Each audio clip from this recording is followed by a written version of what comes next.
on va passer au débat du jour, parce que ça, c'était même pas le débat du jour. C'était voilà. On va revenir sur l'affaire Théo. Pour ceux qui ne s'en souviennent pas, Théo avait été grièvement blessé à l'anus lors de son interpellation à Aulnay-sous-Bois en 2017.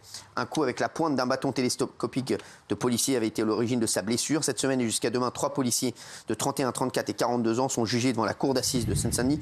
Des peines allant de 3 mois à 3 ans de prison avec sursis ont été requises à l'encontre des policiers. Alors, trouvez-vous ça trop sévère? 3 ans de prison avec sursis requis contre les policiers, trouvez-vous ça trop sévère? Oui, non, on en parle dans un instant avec Cyril Hermadenker, qui vient souvent nous voir, qui connaît bien l'affaire, qui va nous en parler, syndicaliste policier. D'abord, on regarde la réaction de Théo au tribunal tout à l'heure. Il s'est satisfait des réquisitions. Regardez. Tout d'abord, je tiens à remercier l'avocat général, mes propres avocats qui ont fait une très belle plaidoirie à mon égard et qui ont rétabli la vérité, ce qui est pour moi plus important que toute chose, qui ont bien mis en valeur le fait que je n'ai jamais menti dans cette histoire. Et concernant les peines requises, je ne sais pas de la justice, madame. Moi, tout me convient tant qu'ils sont condamnés pour ce qu'ils ont fait. C'est tout ce qui compte en vrai de vrai. Donc maintenant, que ce soit 50 ans, 30 ans, c'est pas mon but, c'est pas mon travail. Moi, mon travail à moi, c'était d'être là, rappeler ce qui s'est passé et qu'on dise à tout le monde ce qui s'est passé, c'est la vérité. Merci Cyril Hermadenker qui est avec nous. Vous êtes conseiller régional Centre Val-de-Loire et syndicaliste policier. Est-ce que vous pouvez nous rappeler l'affaire Théo en quelques mots? Oui, alors l'affaire Théo, en fait, c'est quoi? C'est un point de deal dans la cité des 3000, un équipage de BST qui va faire un contrôle. Et alors que le contrôle est en train de s'effectuer, on a un individu de forte corpulence qui vient mettre en difficulté les fonctionnaires de police intervenants. Et cet individu, c'est Théo. Alors vous racontez à votre façon aussi. Je le raconte d'une façon policière, mais si vous voulez, je peux le raconter autrement. Vous avez un contrôle de police. Gilles après. Vous avez un contrôle de police dans la cité des 3000. Pendant le contrôle de police, vous avez un individu qui arrive et qui interpelle les policiers qui sont en train de procéder au contrôle. Il s'est interposé à une interpellation. Ça pose souci. Mais il ne dit pas. Non, pour autant, il s'est interposé à une interpellation. Moi, j'ai pas du tout dit qu'il dit les. Attention, personne n'a jamais dit qu'il dit les. Oui, mais bon, c'est bien qu'elle le précise. Géraldine. Gilles Verdet, c'est quoi, vous, l'histoire, alors? Racontez. Théo s'interpose pour éviter que la situation ne dégénère. Et là, il est agressé par un policier. C'est le terme du ministère public aujourd'hui qui a dit qu'il n'y avait pas de légitime défense et que la violence n'était pas légitime du tout de la part du policier. Et le policier l'a grièvement blessé à l'anus. D'ailleurs, Théo en porte aujourd'hui les stigmates. Il les portera à vie. Voilà. Je pense qu'il faut quand même utiliser les mots à bon escient. La légitime défense, là, n'est pas en cause. On a une interpellation qui est en train de se produire. C'est le ministère public qui l'a dit aujourd'hui. Mais le ministère public, il est très gentil, l'avocat général, mais il propose 3 ans de sursis contre le policier. Soit le policier a sciemment voulu blesser Théo et lui mettre son bâton télescopique dans l'anus, auquel cas 3 ans, c'est rien du tout, c'est même anormal. Soit il n'a pas voulu faire ça et il est innocent de ses faits. Et là, 3 ans, c'est énorme. Là, je trouve que les réquisitions de l'avocat général sont ni faites ni à faire. Et c'est là, je dis ça en toute objectivité. Alors, il y a Cédric Vladimir, policier, qui a donné sa vision sur l'affaire. Regardez, il parle aussi d'escroquerie médiatique. Regardez. L'affaire qu'on nous vend, c'est 4 ou 5 policiers néo-nazis qui ont trouvé un noir qui se baladait par là.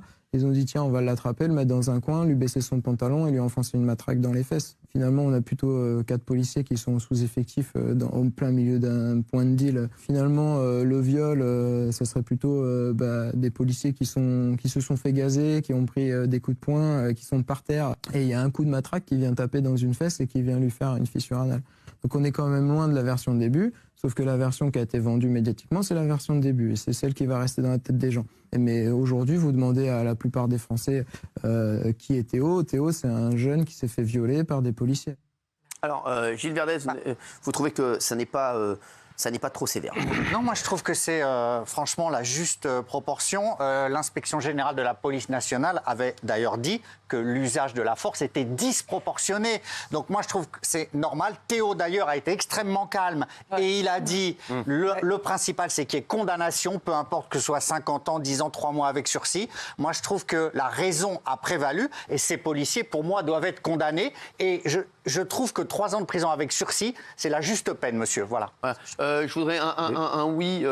Oui, il y a qui? Jacques Cardot. Moi, je suis de l'avis de ceux qui pensent que ces réquisitions n'ont pas de sens, ce que vous venez de dire. Les réquisitions, elles sont trop fortes. Moi, j'en ai marre que systématiquement, lorsqu'il y a une interpellation qui se passe mal, ce soit finalement les policiers qui soient condamnés. La réalité de ce qui s'est passé, c'est que si Théo s'était laissé faire et s'il s'était laissé menotter, il n'y aurait pas eu ce qui s'est passé après. Ça, c'est quelque chose qui est avéré. Oui, mais ce qui s'est passé après n'est pas avéré. Non, mais il s'est fait. Non, moi, je ne s'est pas fait violer parce que le terme n'est pas retenu. Il y a eu un coup malheureux. Là-dessus, tout le monde est d'accord. Le policier le reconnaît. Celui qui a porté le coup de la main. qui a retrouvé quand même Théo allongé. Non, mais je suis d'accord. Mais enfin, la scène fait qu'il ne s'est pas laissé menotter. Il s'est rebellé. Ça s'est mal passé avec le premier policier. Puis il a fallu que les 3 autres se mettent sur l'autre. Enfin, sur Théo lui-même, ainsi que sur le policier. Et donc, on est encore dans une affaire où, malheureusement, celui qui est la victime, il est la victime. Il n'y a aucun problème là-dessus.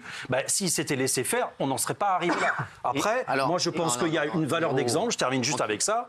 C'est que moi, je ne suis pas d'accord avec cette société où, finalement, à chaque fois que les policiers essayent d'arrêter quelqu'un, parce que ça se passe mal, au final, ils auraient des réquisitions qui sont très élevées. Je ne dis pas qu'ils ne doivent pas être condamnés.